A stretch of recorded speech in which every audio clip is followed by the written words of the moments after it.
approximating to, at the joint, bringing the, two bony surfaces together. And that promotes extension. So approximation promotes extension. Traction, when you traction someone, that causes flexion, like a withdrawal almost, okay? So if I had someone with a flaccid upper extremity, I would want to approximate or traction. You want approximation. I'd want to approximate, right? So this is approximation. Yeah. And basically it's another kind of neuro technique to promote extension. So I'm going to approximate, I'm going to tap, okay? I want to make sure that he's stable here. I'm going to have him weight bear.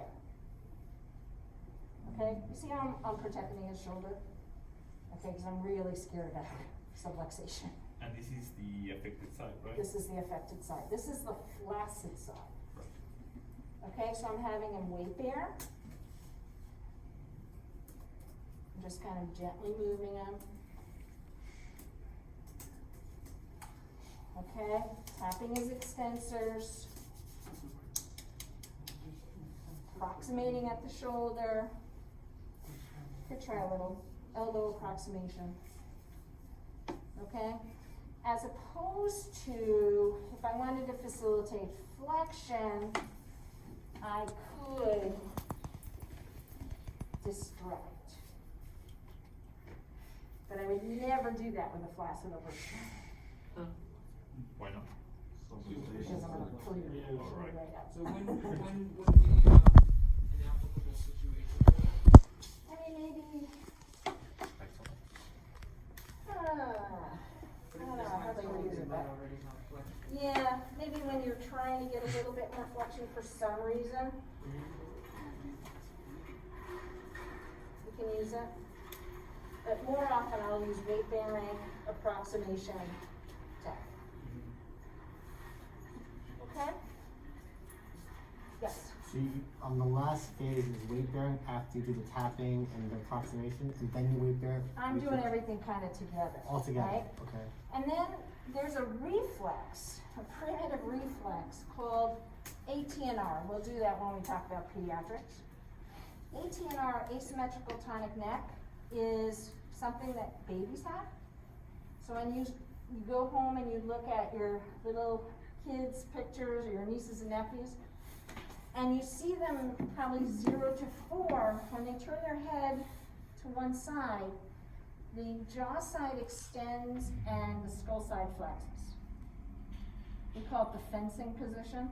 It's just a primitive reflex. What it's for, who knows, right? But sometimes with patients with CVA, some of those abnormal reflexes reoccur. So I might do this with my patient who has flaccidity. I might approximate, I might tap, I might weight bear, and I'll have him exactly do what he's doing. Look over here, because when he's looking, whatever side he looks to is extensor on the jaw side. Yes? I'm a little unclear. So is approximation synonymous with flexion? Contraction is not extension? Approximation promotes stability and Okay. extension. Distraction or traction, usually you want to pull back into flexion. It's kind of a protective mechanism. Is this like a Golgi tendon reflex type of thing, or Say that again? like a Golgi tendon reflex? Yeah, exactly. It works on the Golgi tendons and the muscle sphincters too. So approximation promotes stability and extension. Traction or distraction promotes flexion. Okay, you never distract or traction a patient with a flaccid upper extremity. Okay, because of the instability of the shoulder.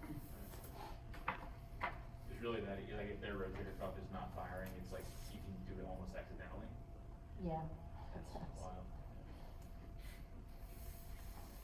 Would the gravity eliminated position be a safer position to do that in, where you'd have more control, so that their shoulders are, supported on the plinth and You could. extract and retract? Yeah, I'm sort of trying to do like a functional position Right. in sitting. I mean, you can really get some good weight bearing in sitting. Not as much in supine. But, I might try, associated reaction in supine, But really what I'm trying to do is just gain some stability here, right? Come on, look at your arm. Good. Straighten it out, straighten it out, straighten it out, straighten it out, straighten it out. Good. Okay, there's all these tactile things that you can do, right? You can have the patient, a lot of times I usually give patients at least 2 homework assignments, right? Every session you give them 2 things to do. Don't give them 7 things, don't give them 10 things, they're not gonna do it. 2 things, okay? During the day, rub your arm. Tap your arm. And then, the other thing, take your hands together and just move them. Okay, it's range of motion. Again, if they have a lot of subluxation, I'm gonna really cue them to go very slowly and easy. But I want them to, first of all, remember they have a right side or a left side. And by them taking their strong hand and taking up their weak arm, they're like, oh yeah, I do have a right side. Sometimes I'll teach them this. If their arm's really unstable, I teach them this grip. Just so they have some more stability over this. Yep.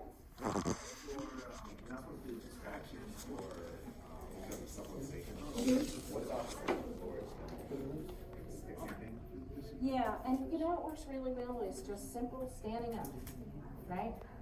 You stand up, and I'll have them do a lot of weight bearing. Say this is your kitchen counter. If you can turn around to your kitchen counter and just shift your weight to your weaker side. Good. Kitchen counters generally don't move. I love them. Bathroom sinks, kitchen counters, you're not really gonna go very far, right? So I do a lot of things. I just take my home exercise program, I post it right on their cabinet, and then I have them work in the kitchen at the kitchen counter. If you can get them to single leg stand, even better. You may not be able to.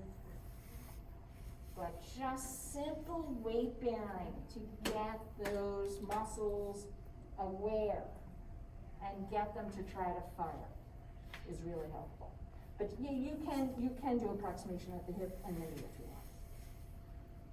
want. So all these interventions are designed to increase muscle tone? Those type of things are, yes. But you're also trying to facilitate normal tone too, right? Yeah, we're doing kind of a mishmash of a lot of tone things. High, low, because we didn't get too much time to demonstrate last time. Okay, what do we have next? Rolling? Rolling, yeah. Okay. So my favorite thing in the world